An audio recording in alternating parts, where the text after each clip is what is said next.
जय हिंद दोस्तों। आज हम आपके लिए लेके आए हैं भारतीय संविधान का भाग। इससे पहले हम आपको बता चुके हैं भारतीय संविधान की अनुसूची के बारे में। भारतीय संविधान में जो 12 अनुसूची की चर्चा किया गया है, इससे पहले वाले वीडियो में हम वो बता चुके हैं। जो नहीं देखे हैं वो वीडियो को जाके देख सकते हैं। चलिए, ये वीडियो को जैसे संविधान में जो है 22 भाग की चर्चा किया गया है, आज हम आपको संविधान की 22 भाग जो है उसके बारे में जो है अच्छी तरह बताने वाले हैं। चलिए, आज की इस वीडियो को एक प्यारी सी मोटिवेशन लाइन के साथ शुरू करते हैं। और वो मोटिवेशन लाइन ये है, काम करो ऐसा कि एक पहचान बन जाए। काम करो ऐसा कि एक पहचान बन जाए। हर कदम ऐसा चलो कि निशान बन जाए। हर कदम ऐसा चलो कि निशान बन जाए। यहाँ ज़िंदगी तो हर कोई काट लेता है। यहाँ ज़िंदगी हर कोई काट लेता है। ज़िंदगी ऐसा जियो कि मिसाल बन जाए। चलिए दोस्तों, आज की वीडियो को शुरू करते हैं। और आज आपको हम भाग 1 से भाग 22 तक हम अपने तरह से पूरी कोशिश करेंगे जो हम आपको याद करवा दें। चलिए दोस्तों, वीडियो को शुरू करते हैं और भाग 1 को सबसे पहले हम आपको बताते हैं। भारतीय संविधान में जो है 22 भाग का चर्चा किया गया है। 22 भाग में जो है कुल 395 अनुच्छेद की चर्चा किया गया है। बहुत सारा आदमी बोलता है जो भारतीय संविधान में जो है 395 से ज़्यादा अनुच्छेद है। हाँ, 395 से ज़्यादा अनुच्छेद है, लेकिन वो जो है जोड़ा गया संविधान संशोधन करके, क ख ग घ करके इस टाइप इस टाइप से जोड़ा गया भारतीय संविधान में उस अनुच्छेद को। लेकिन मूल रूप से जो है संविधान में 395 अनुच्छेद ही, कोई अगर पूछेगा भी तो आप लोग बताइएगा, मूल रूप से संविधान में 395 अनुच्छेद का ही चर्चा किया गया है। चलिए दोस्तों, आज हम इस वीडियो को शुरू करते हैं और आज हम आपको भाग 1 से भाग 22 तक पूरी कोशिश करेंगे कि आज आपको हम वीडियो को अंत होने से पहले याद करा दें। चलिए ठीक है, वीडियो को शुरू करते हैं। भाग 1 में जो चर्चा किया गया है संघ एवं उसके राज्य क्षेत्र के बारे में। भाग 1 में क्या चर्चा किया गया? संघ एवं उसके राज्य क्षेत्र के बारे में। संघ मतलब क्या? केंद्र शासित प्रदेश। राज्य मतलब राज्य होता है। जैसे हम लोग जो है कहाँ रहते हैं? भारत में रहते हैं। हम लोग कहाँ रहते हैं? भारत में रहते हैं। और भारत के अंदर जो है हम लोग कहाँ रहते हैं? भारत में रहते हैं। भारत में रहते हैं। और भारत के अंदर जो है क्या क्या चीज़ है? सबसे पहले तो राज्य आता है। भारत के अंदर क्या क्या चीज़ आता है? राज्य आता है। राज्य आता है। उसके बाद क्या आता है? यूनियन टेरिटरी, जिसको केंद्र शासित प्रदेश बोलते हैं, ये आता है। तो भारत में रहते हैं और भारत के अंदर जो है राज्य आता है, केंद्र शासित प्रदेश आता है। और उसके बाद जब हम भारत में रहते हैं तो हमको ये दायित्व भारत सरकार की होती है कि जो भी आदमी भारत में रहता है, निवास करता है, उसको नागरिकता देना। तो जो भी भारत में रहेगा तो उसको क्या मिलेगा? नागरिकता मिलेगा। जो भी भारत में जो भी व्यक्ति रहेगा उसको नागरिकता जो है वो मिलेगा। उसके बाद जब वो नागरिक हो जाएगा भारत का, तो उसके बाद भारत सरकार का एक दायित्व होता है कि उसको जो है कुछ अधिकार दे। तो भारत सरकार का ये दायित्व बनता है कि जो भी व्यक्ति को नागरिक हम बनाए हैं उसको कुछ अधिकार दे। यहाँ पर भारत में जीवन कैसे जीना है उसके बारे में बताया गया। तो इसके बाद क्या हो गया है? उसको कुछ अधिकार मिलेगा, जिसको हम क्या बोलते हैं? मूल अधिकार बोलते हैं। जिसको क्या बोलेंगे? मूल अधिकार बोलेंगे। इसको मूल अधिकार बोलेंगे। जैसा ही हम भारत में रहेंगे हमको कुछ मूल अधिकार भी मिल जाएगा। उसके बाद हम भारत के किसी न किसी राज्य में या किसी न किसी केंद्र शासित प्रदेश में रहते होंगे, तो वहाँ पर रहते हैं तो वहाँ का जहाँ भी हम रहेंगे, जिस राज्य में भी रहेंगे, वहाँ राज्य का जो है ये भी दायित्व होता है कि हम वहाँ रहेंगे तो मेरे ऊपर जो है जैसे कोई भी, जैसे राज्य का नीति निर्देशक तत्व होता है, जिसको DPSP भी बोलते हैं, direct principle of state policy बोलते हैं। तो राज्य का भी दायित्व होता है, तो वो हमको क्या देता है? नीति निर्देशक तत्व देता है, DPSP। क्या देता है? DPSP देता है। ठीक है। उसके बाद जो होता है जैसे हमको डीपीएसपी भी मिल गया, हमको नागरिकता भी मिल गया, तो फिर मेरा भी तो कुछ कर्तव्य बनता है कि हम भी जहाँ पे रहते हैं वहाँ कुछ अधिकार मेरा भी बनता है कि हम कोई भी चीज़ का देख रेख कर सके। मेरा भी जैसे कोई भी चीज़ गंदा है हमारे भारत में, कहीं भी कोई भी चीज़ गंदा है उसको साफ रख सके, कोई भी हमारे संपत्ति को, भारत के संपत्ति को कोई भी नुकसान करे तो उसको हम बचाए, ये मेरा भी दायित्व बनता है। तो ये जो है, ये जो उसके बाद क्या मेरा दायित्व बनता है जो हम उसकी रक्षा करें। तो उसके बाद क्या आ जाता है, मूल कर्तव्य। उसके बाद क्या आ जाएगा, उसको क्या बोल देंगे, मूल कर्तव्य। मूल वो आ गया, उसके बाद मूल कर्तव्य। तो सबसे पहले तो भाग 1 में क्या चीज़ वर्णन है, संघ और राज्य क्षेत्र जो है उसका वर्णन है। तो इस तरीके से आप याद कर सकते हैं, भाग 1 में हो गया संघ, उसके राज्य क्षेत्र, और जहाँ हम रहते हैं भारत में तो उसकी नागरिकता हो गई। तो भाग 2 में क्या हो गया, नागरिकता। उसके बाद जैसे ही हमको नागरिकता मिलेगा तो उसके बाद हमको कुछ अधिकार भी होना चाहिए। तो इसका वर्णन क्या है, भाग 3 में किया गया है। भाग 3 में क्या किया गया है वर्णन, मूल अधिकार का वर्णन किया गया। जैसे हमको मूल अधिकार मिलेगा जहाँ हम रहेंगे तो उस राज्य का भी दायित्व होता है कि हमको जो है राज्य का नीति निर्देशक तत्व के रूप में स्वीकार करें। तो वहाँ भाग जो है 4 में क्या चीज़ वर्णन किया गया है, DPSP, direct principle of state policy, राज्य का नीति निर्देशक तत्व। उसके बाद मूल कर्तव्य। मूल कर्तव्य जो है 4 के क में बताया गया। जैसा ही हमको डीपीएसपी मिल जाता है तो मेरा भी कुछ दायित्व होता है कि हम भी उस चीज़ का, कोई भी चीज़ है उस चीज़ का रक्षा करें। तो 4 के क में क्या बताया गया है, 4 के क में बताया गया है मूल कर्तव्य। 4 क में मूल कर्तव्य। इस तरीक़ा से आप पार्ट बाय पार्ट याद कर सकते हैं, 1 से 4 तक जो है आप इस तरीक़ा से याद कर सकते हैं। चलिए अब हम आपको आगे बताते हैं भाग 5 से आगे जो है कैसे याद करना। तो भाग 5 में जो है सबसे पहले आता है संघ। संघ मतलब क्या, केंद्र सरकार। संघ मतलब, यहाँ पे संघ मतलब क्या बोल सकते हैं, केंद्र सरकार। केंद्र सरकार के बाद कौन सा सरकार आएगा, राज्य सरकार। केंद्र सरकार के बाद आएगा राज्य सरकार। केंद्र के बाद क्या आएगा, राज्य आएगा। राज्य के बाद क्या आएगा, केंद्र शासित प्रदेश आएगा। राज्य के बाद केंद्र शासित प्रदेश, यूनियन टेरिटरी। राज्य के बाद केंद्र शासित प्रदेश, और उसके बाद जब कोई भी आएगा सबसे छोटा निकाय में आता है पंचायत। उसके बाद क्या आता है, पंचायत आता है। उसके बाद पंचायत आएगा। उसके बाद आ जाएगा पंचायत। उसके बाद क्या आएगा, नगर पालिका। उसके बाद क्या आएगा, नगर पालिका। नगर पालिका आ जाएगा। तो इस तरह से आप याद कर सकते हैं। जैसे जो है सबसे बड़ा जो आ गया केंद्र सरकार हो गया, इसका चर्चा जो है भाग 5 में किया गया है। और राज्य सरकार का चर्चा जो किया गया है भाग 6 में किया गया। और भाग 7 को जो है संविधान से हटा दिया गया, उसको निरस्त कर दिया गया। पहले भाग 7 में ये चीज़ वर्णित था, जैसे जब भारत आज़ाद हुआ था तो उस टाइम जो था भारत के राज्यों का नाम हुआ करता था, ABCD करके नाम हुआ करता था। तो भाग 7 में जो चर्चा था राज्य B का चर्चा था, जो वर्तमान में अब जो है उसको जो है राज्य B नाम का कोई भी राज्य नहीं रहा, इसलिए जो उसको निरस्त कर दिया। ये जो है कब हटाया गया, 7वां संविधान संशोधन 1956 में जो है इसको जो है हटा दिया गया था। भाग 7 को जो है 7वां संविधान संशोधन, भाग 7 और 7वां संविधान संशोधन 1956 के द्वारा जो है भाग 7 को हटा दिया गया। और भाग 8 में जो चर्चा किया गया है, भाग 8 में ये केंद्र शासित प्रदेश के बारे में चर्चा किया गया। भाग 8 में संघ राज्य क्षेत्र केंद्र शासित प्रदेश के बारे में चर्चा किया गया। और भाग 9 में जो है पंचायत के बारे में चर्चा किया है। भाग 9 में किसका चर्चा किया गया है, पंचायत के बारे में चर्चा किया गया है। और भाग 9 के क में जो चर्चा किया गया है, 9 के क में जो चर्चा किया गया है, भाग 9 के क में जो है नगर पालिका का चर्चा किया गया है।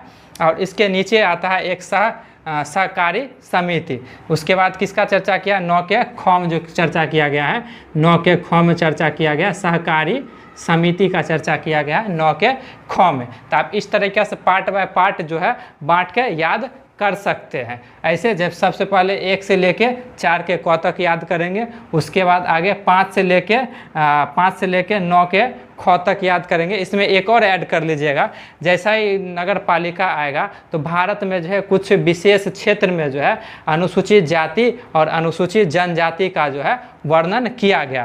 तो भाग 10 में क्या चीज़ का वर्णन किया गया?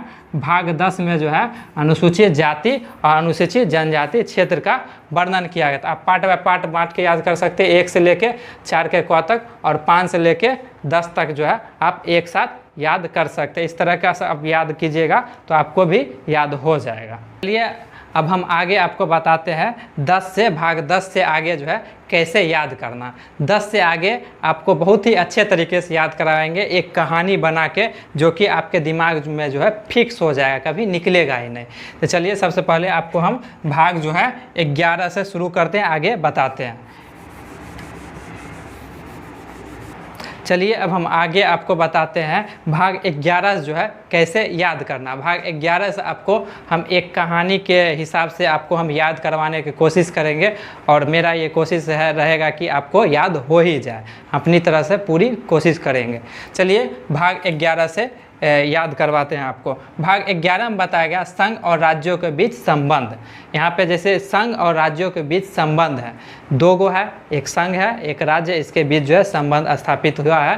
तो जैसा ही 2 गो हुआ तो उसके बीच संबंध बना, जैसे 2 आदमी के बीच संबंध बनता है तो उसके बाद क्या होता है कि कोई 2 आदमी के बीच क्या बनेगा? संबंध बनेगा। 2 आदमी के बीच जैसा ही संबंध बनेगा, गहरा संबंध होगा, वहाँ पे क्या चीज़ का जरूरी पड़ा है? जैसे ही गहरा संबंध हो जाए तो वहाँ पे पैसा का लेन देन होने लगता है, संपत्ति का लेन देन होने लगता है।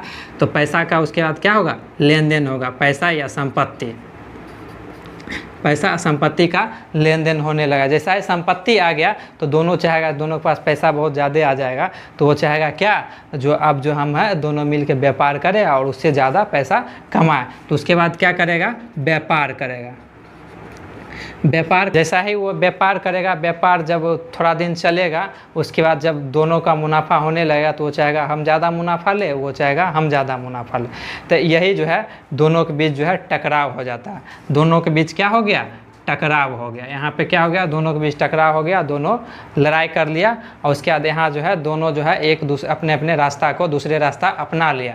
और यहाँ जो जैसा ही टकराव हुआ, दोनों में विवाद हो गया, तो अब वो व्यापार छोड़ के कहा कि चलो अब हम सीधे इसको हम दिखाते हैं, सीधे यूपीएससी का एग्ज़ाम निकाल के क्लियर करके। एक बोला यूपीएससी का एग्ज़ाम निकाल के बताएंगे, एक बोला क्या स्टेट पीसीएस का हम निकाल के बताएंगे। तो दोनों अपने अपने मंजिल की ओर निकल गया। तो यहाँ जो है क्या, यहाँ उसके बाद क्या किया? दोनों जो है सिविल सर्विस का एग्ज़ाम देने के लिए चल गया। उसके बाद जैसा ही एग्ज़ाम दिया वो तो जैसा है वो तैयारी करने के लिए चल गया, तो उसको जब गया तो उसको पता चला यार मेरे ये बस की बात नहीं है, चलो इसको छोड़ो और आगे जो है न्यायालय के पास जाते हैं, हम दोनों जो है बैठ के विचार विमर्श करते हैं। उसके बाद क्या गया? न्यायालय बोलिए या अधिकरण बोलिए, ये दोनों जो है वो कहाँ गया? न्यायालय के पास। न्यायालय के पास गया, वहाँ भी गया। उसके बाद जो है वहाँ भी जो उसका कुछ नहीं हुआ, दोनों में जो है विवाद रह ही गया। उसके बाद सोचा क्या, चलो अब हम क्या करते हैं, चुनाव लड़ते हैं। वो क्या सोचा? चुनाव लड़ने के बारे में सोचा। उसके बाद क्या सोचा? चुनाव लड़ा। उसके बाद क्या लड़ा? चुनाव लड़ा। और चुनाव लड़ा तो वो जो है स्वाभाविक से जीत भी गया। और जीतने के बाद जो है जैसे वो चुनाव लड़ने से पहले कुछ वादा किया था जो हम ये करेंगे वो करेंगे, तो उसी के उपलक्ष्य में जो है वो जो है कुछ विशेष उपबंध जो है वो लाया, कुछ विशेष उपबंध लाया। उसी के उपलक्ष्य में क्या लाया? विशेष उपबंध लाया, विशेष उपबंध लाया, विशेष उपबंध लाया। और जैसा ही विशेष उपबंध लाया तो उसको एक बात ध्यान आया था, जब हम एक टाइम में जो था हम सिविल सर्विस का तैयारी कर रहे थे और उसमें जो था मेरा एक गलती रह गया, जैसे क्या जो हिंदी माध्यम वाला का जल्दी जो है यूपीएससी नहीं होता, सिविल सर्विस नहीं निकलता। तो वो क्या किया, जैसे उसको हिंदी माध्यम से था तो उसका नहीं हुआ, तो वो उसको ये बात ध्यान में आया तो वो क्या किया? राजभाषा के लिए आंदोलन किया। क्या किया? राजभाषा के लिए क्या किया? आंदोलन किया। राजभाषा, राजभाषा के लिए आंदोलन किया। और उसके बाद जो है ये बात जो है सरकार को पता चल गया कि जो आंदोलन चल रहा है, तो सरकार ने जो है आपातकाल ला दिया। जैसे ही सरकार ने आपातकाल लाया, सरकार ने क्या लाया? सरकार ने आपातकाल ला दिया। सरकार ने उसको जैसा ही पता चला जो वो राजभाषा के लिए आंदोलन कर रहा है, तो सरकार ने आपातकाल लाया। तो फिर वो सोचा सरकार ने आपातकाल ला दिया है, तो अब हम क्या करेंगे? तो करेंगे क्या करेंगे? तो वो क्या किया? संविधान का संशोधन किया। आपातकाल सरकार जैसा ही आपातकाल लाया, संविधान संशोधन किया और राजभाषा को है जोड़ दिया। संविधान का क्या किया? संशोधन किया। संविधान संशोधन किया और राजभाषा को जोड़ दिया। वो संशोधन किया और उसके बाद वो क्या किया? वो जैसे ही संशोधन कर लिया, उसके बाद वो अस्थायी रूप से जो है संन्यास ले लिया। क्या किया? अस्थायी रूप से संन्यास ले लिया। अस्थायी रूप से जो है वो संन्यास ले लिया। और संन्यास जैसे ही लिया, संन्यास लेने के बाद जो है वो पूजा पाठ में लग गया। संन्यास लेने के बाद किस चीज़ में लग गया? पूजा पाठ में जो है वो लग गया। इस तरीके से संन्यास लिया और वो पूजा पाठ में लग गया। ये कहानी अगर आपको दिमाग में फिट हो गया होगा तो ये जो है भाग जो है 11 जो आगे जो है याद हो चुका। अब हम आपको बताते हैं। जैसा ही केंद्र और राज्य के बीच संबंध स्थापित हुआ, तो संबंध से हम क्या याद करेंगे? संघ और राज्य क्षेत्र के बीच संबंध। ये जो है भाग 11 में चर्चा है। और जैसा ही संबंध गहरा होता है तो क्या होता है? संपत्ति होता है। तो वित्तीय संपत्ति और संविदाओं का बाद जो है इसका चर्चा जो है भाग 12 में किया गया है। जैसा ही संपत्ति और गहरा संबंध अच्छा हो गया, तो वो दोनों क्या सोचा? व्यापार करने के बारे में सोचा। तो व्यापार जैसा ही करेगा, तो भारत और राज्य क्षेत्र के भीतर जो है व्यापार और वाणिज्य का समागम जो है, इसका वर्णन जो है भाग 13 में किया गया। भाग 13 में जो है व्यापार का वर्णन किया गया है। और भाग 14 में क्या किया गया है? संघ एवं राज्यों के अधीन जो है सेवा। जैसा ही वह व्यापार किया, तो व्यापार करने में ज़्यादा मुनाफा होने लगा, तो दोनों में क्या हो गया? टकराव हो गया। जैसा ही टकराव हुआ, तो दोनों कहाँ चल गया? यूपीएससी का तैयारी करने के लिए। यूपीएससी का तैयारी, वो सिविल सर्विस का तैयारी करने के लिए चल गया। तो वही यहाँ बताया गया, संघ एवं राज्यों के अधीन जो है सेवाएँ, जैसे यूपीएससी, स्टेट पीसीएस वगैरह जो अधिकारी होते हैं, उसके बारे में चर्चा जो है भाग 14 में किया गया। भाग 14 में किया गया। जैसा ही वो यूपीएससी का तैयारी करने के लिए गया, तो उसकी बस की बात नहीं था, तो वो कहाँ गया था? न्यायालय के पास। और ये जो है अधिकरण और न्यायाधिकरण में जो है ये दोनों तो बात सेम ही हुआ, अधिकरण और न्यायाधिकरण। ये जो है न्यायालय जाने का मतलब न्यायालय नहीं गया, उसके लिए जो है जैसा ही इसका मतलब ये हुआ, जैसे कोई जो है यूपीएससी का एग्ज़ाम देता है या स्टेट पीसीएस का एग्ज़ाम देता है, तो उससे रिलेटेड कोई भी जो कानून बनता है, जैसे वेतन से रिलेटेड हो गया, या उसको हटाने से रिलेटेड हो गया, या उसके इस्तीफा से रिलेटेड हो गया, ये सब जो है इस सब से रिलेटेड जो है ये न्यायाधिकरण जो करता है, संसद करता है। तो वही वो न्यायालय के पास गया और इसका वर्णन जो है किया गया है, न्यायाधिकरण का वर्णन ये किस में किया गया? 14 के क में किया गया। 14 के क में किया गया। उसके बाद जैसा ही वो वहाँ से भी उसका विवाद नहीं हो पाया, निपटारा नहीं हो पाया, तो वो क्या किया? आगे जो है चुनाव लड़ने के बारे में सोचा। तो निर्वाचन का वर्णन किया किस में है? भाग 15 में किया गया। भाग 15 में किसका वर्णन किया गया? निर्वाचन। जैसे है वो जीता, तो कुछ सोचे हुआ था हम ये काम करेंगे, तो उसका क्या किया? वो विशेष उपबंध लाया। तो कुछ वर्गों के संबंध में विशेष उपबंध की चर्चा जो है भाग 16 में किया गया है। भाग 16 में किया गया। जैसे ही वो उसके बाद उसको क्या आया? याद आया क्या, जो हम सिविल सर्विस का स्टूडेंट रह चुके हैं और हमको हिंदी माध्यम से तो मेरा नहीं निकला, तो उसके लिए क्या किया? वो आंदोलन किया और राजभाषा को लाने का कोशिश किया। तो इसका राजभाषा का वर्णन क्या किस में है? भाग 17 में किया गया। राजभाषा का वर्णन भाग 17 में।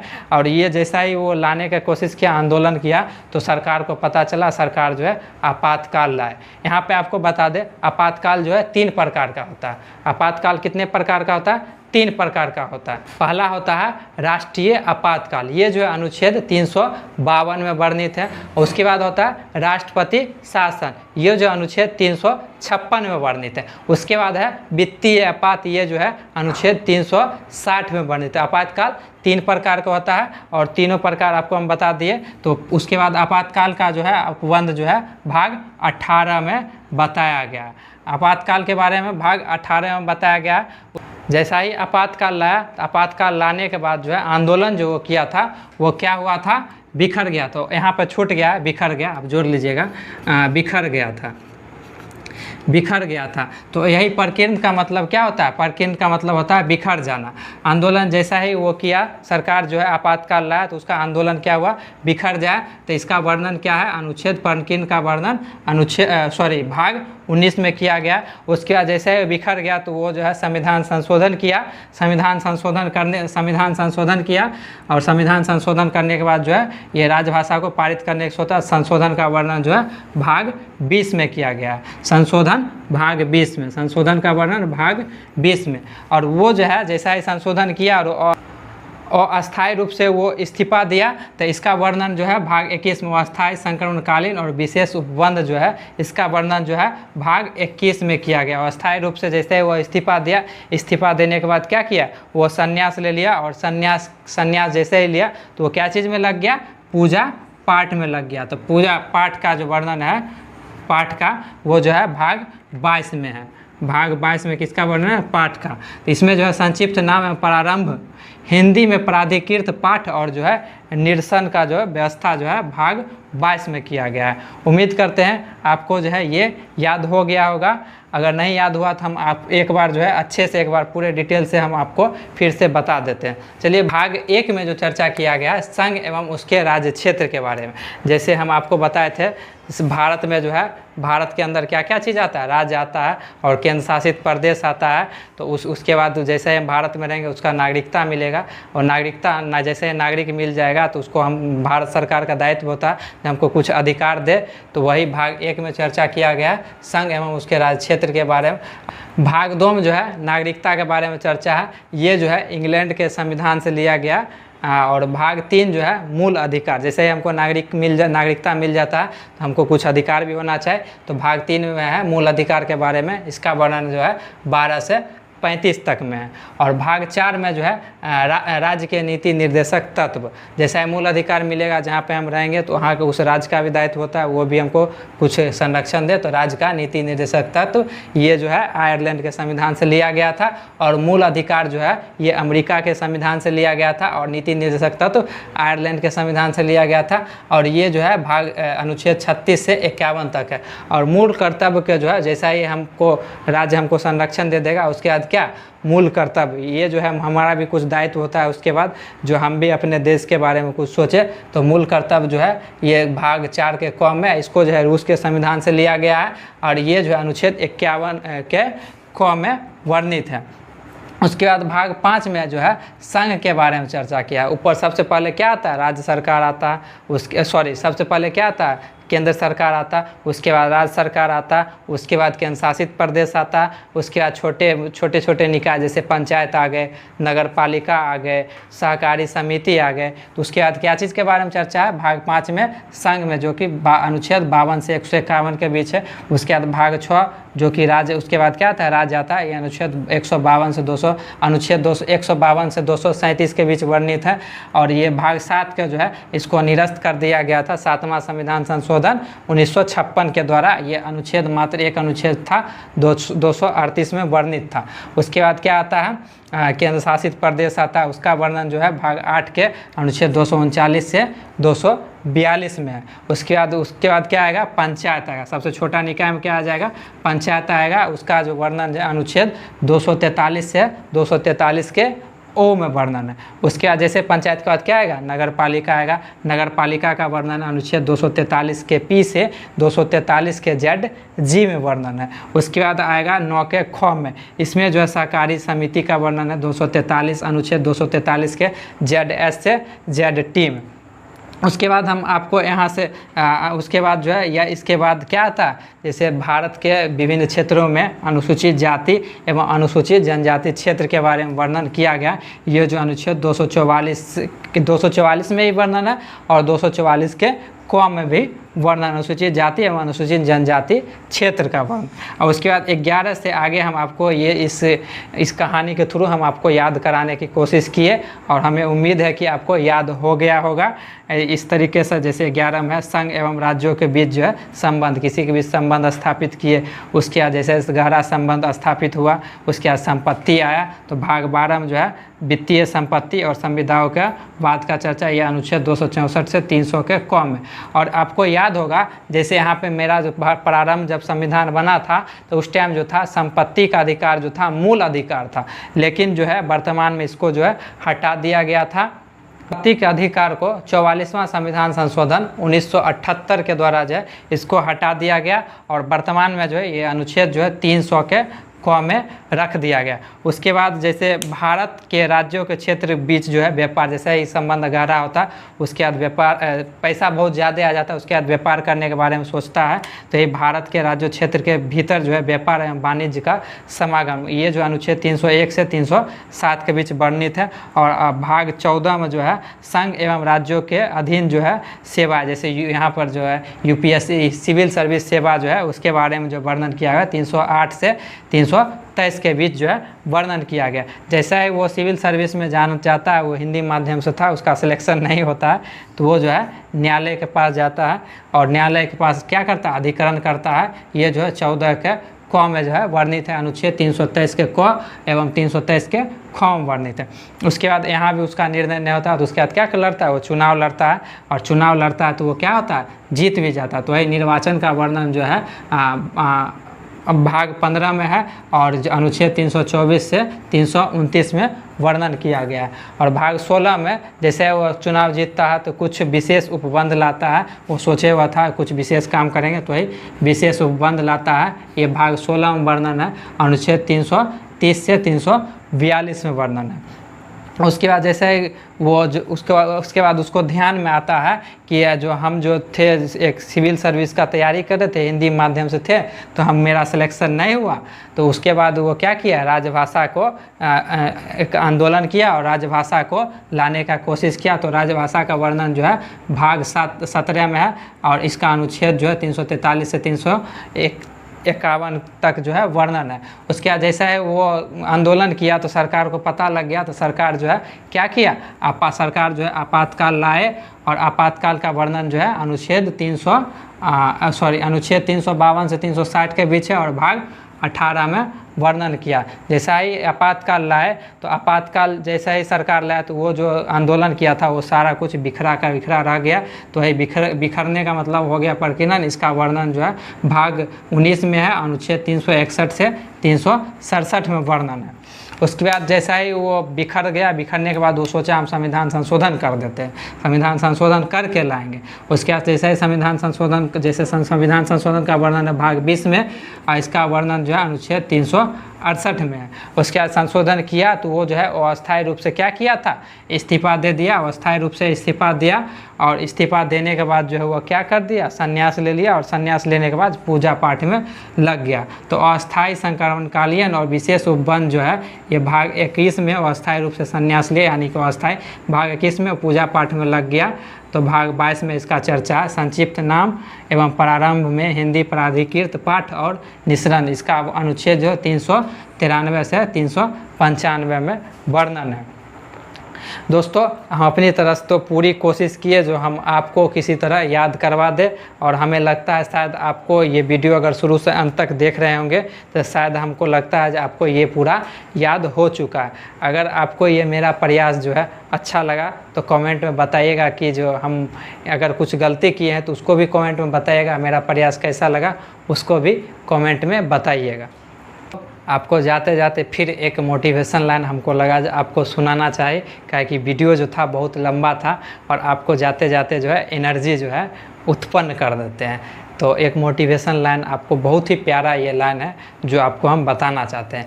वो लाइन ये है, जो हो गया उसे सोचा नहीं करते, जो हो गया उसे सोचा नहीं करते, जो मिल गया उसे खोया नहीं करते।